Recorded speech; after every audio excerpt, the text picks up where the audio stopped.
बागेश्वर बालाजी महाराज की जय, सनातन धर्म की जय, सन्यासी बाबा की जय। दोस्तों, यदि आप भी बागेश्वर बालाजी महाराज को मानते हैं तो वीडियो को एक लाइक जरूर कीजिएगा। दोस्तों, गुरुदेव बताते हैं कि हमारे जीवन में बहुत सारे ऐसे कष्ट हैं जिनको हम यदि उपाय करें कुछ तो वो दूर हो सकते हैं। जो भी कष्ट हैं, तो प्राचीन धर्म ग्रंथों में बहुत सारे ऐसे सरल उपाय बताए गए हैं जिनसे हमारा जीवन स्वस्थ रहेगा और निरोग रहेगा। दोस्तों, कई बार हम डॉक्टरों के चक्कर लगाते हैं, बहुत सारी पैसा खर्च करने के बाद भी हमें वो लाभ नहीं मिल पाता, हमारा स्वास्थ्य सही नहीं हो पाता। तो ऐसे में हम निराश हो जाते हैं और सब कुछ भाग्य के भरोसे छोड़ देते हैं।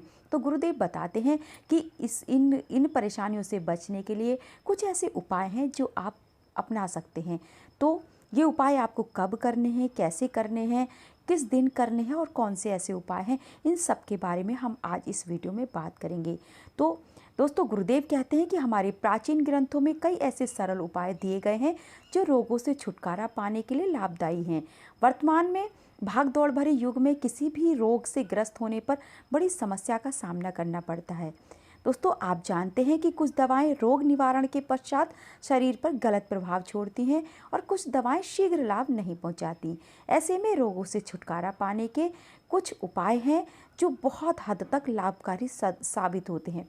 तो आपको ये उपाय ज़रूर करने चाहिए, ध्यान से सुनना चाहिए। आज के युग में ऐसा कोई इंसान बचा है जो बीमार ना हो। शारीरिक मानसिक पीड़ा हर किसी को किसी ना किसी रूप में घेरे हुए है। तो हमारी ये वीडियो, आज की ये जानकारी आपके लिए लाभदायी हो सकती है। तो आइए जानते हैं ऐसे कौन से खास उपाय हैं जो हमारे लिए बहुत उपयोगी हैं।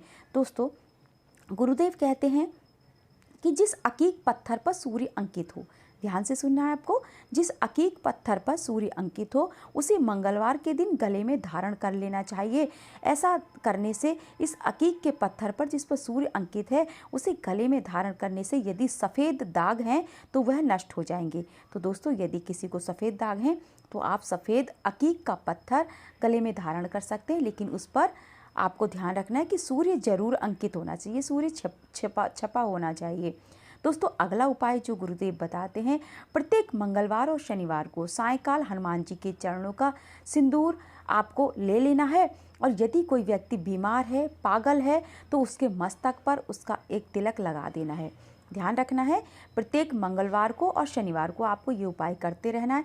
सप्ताह में जो भी मंगलवार आए, शनिवार आए, आपको लगातार ये उपाय करना है। हनुमान जी के चरणों का सिंदूर लेना है।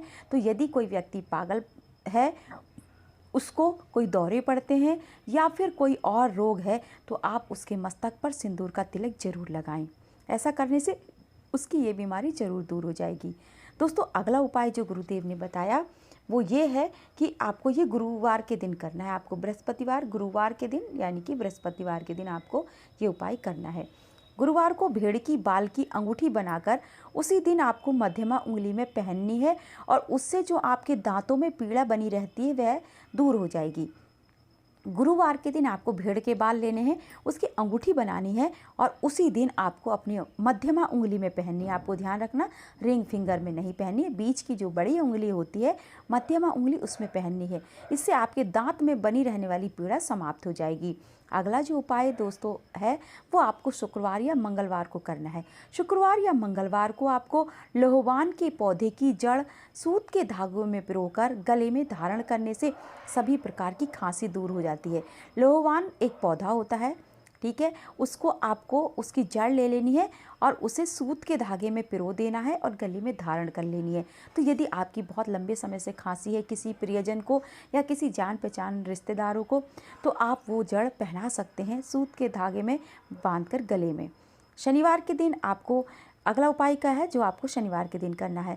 शनिवार के दिन आधा तोला काले धतूरे की जड़ को कमर में बांधने से बवासीर रोग में लाभ होता है।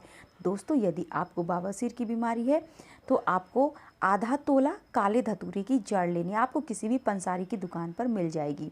जड़ लेनी है काले धतूरे की और उसको कमर में बांध लेना। आप काला धागा, लाल धागा कोई भी ले सकते हैं। काला धागा लेंगे तो अति उत्तम होगा।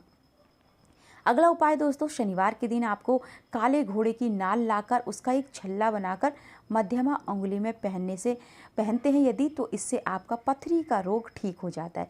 आपकी जैसी भी पथरी है वो आपकी ठीक हो जाएगी।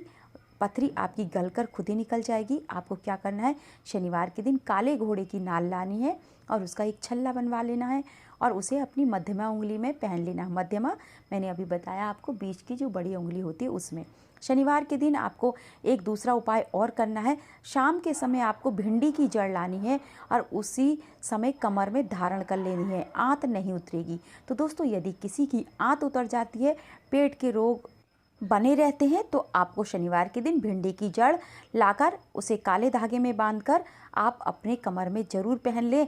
इससे आंत नहीं उतरेगी और जो पेट के अन्य रोग हैं वह भी आपसे दूर रहेंगे। दोस्तों, अगला उपाय है जो आपको कर लेना चाहिए, ज्वर से ग्रस्त व्यक्ति के मस्तक पर, यानी दोस्तों जो भी व्यक्ति यदि बुखार से पीड़ित है और लगातार वो बुखार आता रहता है, उसको आए दिन आ जाता है, तो आपको क्या करना है, ऐसे बुखार से ग्रस्त व्यक्ति के मस्तक पर केकड़े के बिल की मिट्टी लगाने से वह धीरे धीरे ज्वर मुक्त हो जाता है। आपको यदि कहीं भी केकड़ा मिले तो आपको केकड़े के बिल की जो मिट्टी लेनी है वो लेनी है मिट्टी, और उससे उसके माथे पर लगा देना है। इससे आप देखेंगे कि उसका बुखार या उसकी जो भी बीमारी है वो दूर हो जाएगी। दोस्तों, ये थे आज के उपाय। आपको कैसे लगे कमेंट करके मुझे ज़रूर बताइएगा। आपको जो भी उपाय इसमें से अपने लायक लगे आप उन उपायों को ज़रूर कर लीजिए। वीडियो देखने के लिए आपका बहुत बहुत धन्यवाद। और हाँ दोस्तों, यदि आपने अभी तक मेरा चैनल सब्सक्राइब नहीं किया तो चैनल को भी ज़रूर सब्सक्राइब कर लें और वीडियो को अपने दोस्तों के साथ शेयर भी ज़रूर करें।